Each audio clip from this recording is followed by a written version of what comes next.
Hello and welcome to Dice Tabletop. My name is Chris, and in this episode we are going to be weathering the Warlord Titan. I'm going to be showing you my technique now, moving and building upon the previous video that I made all about painting metal industrial terrain.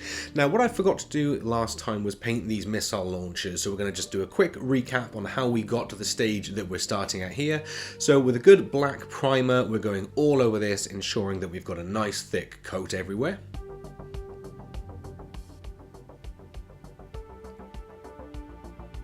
Once that's done, we're then coming in and putting a nice dry brush layer of lead belcher down, making sure it's nice and thick, getting some real nice scratches in there. Then once that's done, the next we're going to be coming along and using Balthazar Gold to highlight all of that trim. And there we are, that was nice and quick, and we're caught back up where the rest of the Titan is. Now a little character I want to introduce now is going to be Sergeant Scale. These things are so big, and I really don't think that I've got across well the scale of this model yet. So moving forward, I've got a couple of other, I've got a Cerastus Knight, a regular Knight Mortarion, a few other models. I'm going to start placing these next to it. So if you really don't know the size of this Warlord Titan, you're going to start to get a good idea. Now I'm quite undecided on how I want to paint these missiles. I want some kind of hazard stripe design on them potentially.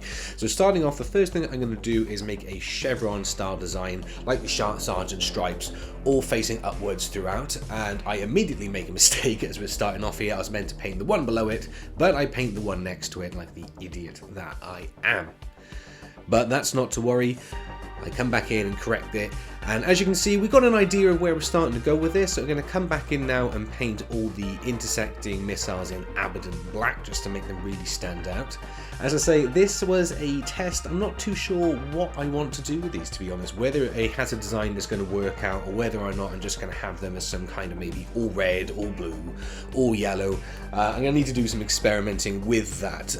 So what I then next did, this chevron sergeant stripe style, I wasn't really working too well for me. When I put it on the model, it didn't particularly look well. So I adjusted this and made it so they were intersecting and opposite, so that they were sort of lying into each other.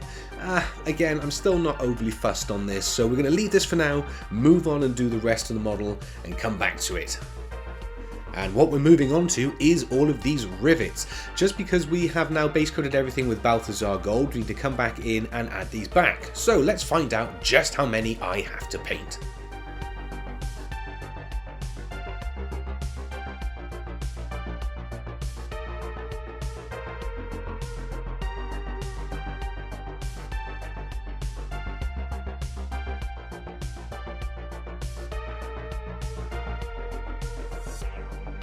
So this brings our total up to a whopping 1,294, but we're not stopping there because they all need 2 coats, so that's 2,588 rivets in total that I've now got to go paint.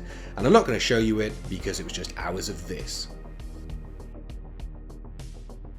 Alright, with all of those rivets finally done, so that took a while to get all of those painted, we can now finally start to weather this. What I'm going to be doing is I'm going to be using the sacred, the coveted winter streaking grind. We have to reach into the void and pull this out. This is an amazing weathering technique. I really recommend that you add this to your arsenal. It's just going to level up any type of weathering that you need to do across any model. This is an enamel though, so what we're going to need to use is some mineral spirits in order to be getting this on and off and working with it. Typical water is not going to work when it comes to washing this. So the principle that we're going to be doing is we are going to be putting this AK Interactive, diluting it down, spraying it through the airbrush, coating it all over the Titan itself, and then coming in with our mineral spirits and sponging it all off. What that's going to do is it's going to thin it down on the surface, it's going to help it to run into all the crevices, leave it patchy on the top as well, and it's going to create a really nice varied look of dirty tones all over the surface of the metal. Now, as always, it's better to start thin and build up in layers as opposed to put a too thick of a coat on first time. It's kind of hard to put a thick coat down of enamels when you're using them in an airbrush. A couple of things to watch out for when you are using enamels through an airbrush. The vapor it creates is horrific. Do not be breathing that stuff in. As well as that, it can put a lot of stress and wear on your airbrush if you're using it time and time again. There are some rubber seals inside your airbrush, and they can sort of corrode over time. Right, so now that that has dried all over the surface, does not take long to dry at all. We are just coming in with our mineral spirits and a sponge, dabbing off any excess liquid on the sponge and then taking that all over the surface of the model that we've sprayed. We're looking to try and remove as much as possible. Enamels and oils are really forgiving to work with, so we don't need to rush at all. We can build up or reduce layers as we go. Right, now a quick flash off with the hairdryer just to dry that up a little bit quicker, and we can start to get an idea of how this streaking grime looks as an effect.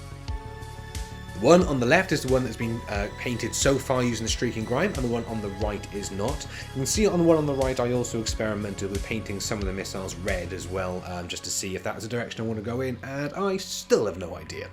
The effect is kind of subtle. We don't want to bring it on too strong or too much or have it detract too much from the metal itself. This is really just an addition to go on.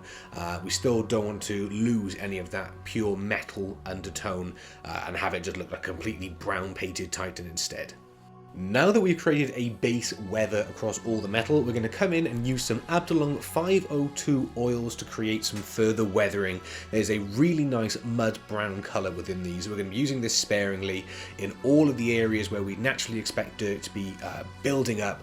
So this is going to be places where we'd find ourselves water gathering. Imagine dirty rain and battlefield muck hitting this. It's all washing down off the vertical surfaces and gathering in all the areas where dirt and grime can. So we're looking to mainly place all of these additional little details further towards the bases of the model or anywhere on a flat surface where we'd expect water and dirt to gather. Now, as you can see here, that went on a little bit too thick. We don't need to worry with oils. We just come in, we can rub it with our finger, we can come back in with mineral spirits, with a sponge, dampen this all down. The one thing that I find you do have to take into consideration when you're using an oil is that it will be a lot brighter when you first put it on. Oils take quite a while to dry. Sometimes you want to be leaving these for 24, 48 hours to make sure that they're ready to be gone over again. In that time, you're going to lose a lot of that shininess from the oil that's within there, as well as the mineral spirit if we're mixing it with that as well, and it will fade out to a much more gradual colour that blends in so much better. You'll see in certain instances throughout this, you might think, oh my god, he's massively overdone that section, that looks awful. Like here's a very bright part. It'll all die down later on. There is going to be a follow-up video to this, sort of a weather part 2, because of the summer limitations that we've had due to the oil drying, but that'll be a nice quick filler episode so you don't have to wait long for that. Moving on here now, we're onto the missile launchers, and again, areas that are going to gather a lot of dirt on this is going to be the tops. In all the corners, the crevices, imagine water is running down, pooling at the bottom. That is where we're finding all the dirt and grime. And there we have it. You can see the difference between the one on the left now and the one on the right. This is looking really dark and dirty. As I say, the vibrancy of this will die off as that oil dries, and that'll be a bit of a theme now as we move along and we use these oils throughout the rest of the video. Alright, I'm happy with how these have turned out now as a test piece, so let's move on and get the legs and torso looking just as grimy.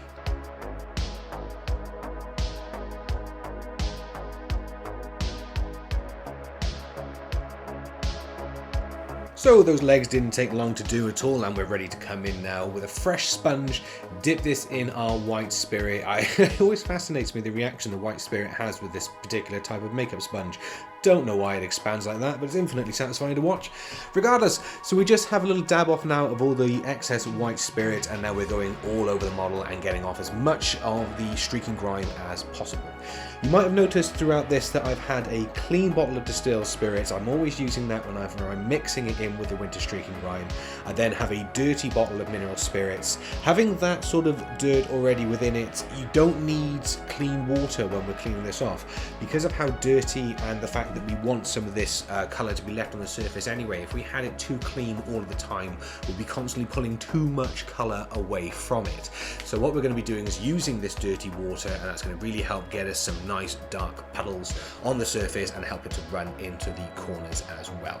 So legs are done, we're moving on and we're getting the torso completed as well.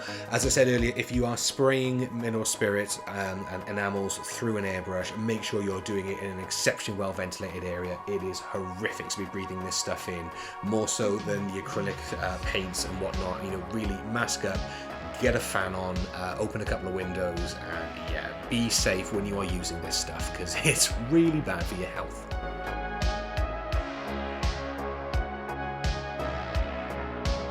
And here we have it. This is the effect that it gives you now once it is all dried. As you can see, it's given a lovely dirty tint to all of that metal. I'm not too sure what I'm going to be doing with the inside of these reactors still. I still want to have them black, so I'm going to be coming back and doing something another time with them. I've got a few ideas, but I don't really want to be repainting this over and over again as I experiment, so I need to try and get it right first time. Now we're returning to the Mud Brown by Abdulung 502, and we're going to be doing exactly the same principle that we did previously. We are going to be going over any areas that we reckon would be gathering a lot more dirt than normal and adding some extra depth and colour into them.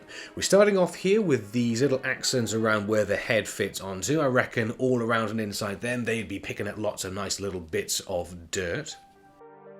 After getting those done, it was then a matter of going around the rest of the torso and finding all the areas that I think dirt would gather, but I didn't want to go and do too much to this. I don't want it to be completely detracting from the overall model itself, and not only that, we're going to be putting armor panel on top of it, and I still want that to be the main focus.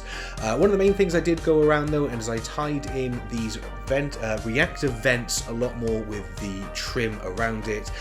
As I mentioned, this does look a lot more bright than how they have now ended up drying. So when I come in and I show you this sort of in that update video, you'll see a big difference.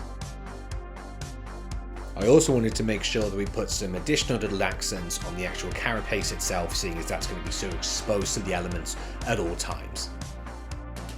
Next up, we're turning our attention to the legs, and this is going to be anywhere sort of predominantly closer down towards the feet, anywhere that we're going to see a lot of dirt from the result of battles. Anywhere close to the top, you're not going to see it as much as I mentioned earlier. So we're going all around, predominantly things around the shins. I will be weathering the feet separately, and that's because I'll do that when I actually paint the base itself. I'm going to tie those two into it together. So once I've gone around all things like the pistons and all around the shins and whatnot, we can come back in, smooth all of that out. And then for the last thing that we need to do on this video, we've just gone around all of the hydraulics with some mineral spirits, tidied them up to ensure that they're still looking lovely and bright. And here we have it, another major step is completed on the Warlord Titan. As I say, there is going to be a follow-up episode to this. It's going to be a really brief 5-10 minute sort of video. When I figure out what I'm going to do with the reactors and what I'm going to do with the missile launchers, I'll post an update there. There's also a final little dry brushing that does need to go over all of this just to add a tiny little bit more brightness, but I'm going to do that all at the last time at once. So please, if you have any ideas while I'm trying to figure out what to do with the reactors and the missile launchers, comment down below. I'd really be interested to hear what you have to say about that. Please let me know how you go about doing your weathering and whether or not you've experimented with oils and enamels. What results have you had? What tools and tricks do you have? Tools and tricks even do you have that would be great for me to learn and incorporate on this build moving forward? So without further ado, it's time for me to say a massive thank you ever so much for watching and getting this far if you have. Please drop a like on this video, subscribe if you're not already. Check out the previous video that this was a follow-up to, weathering some industrial terrain. As well as that, we've also got a full playlist with all of the Warlord Titan content so far, so you can get up to date if you're dropping in right now. So thank you guys ever so much for watching, and I will see you next time. Goodbye.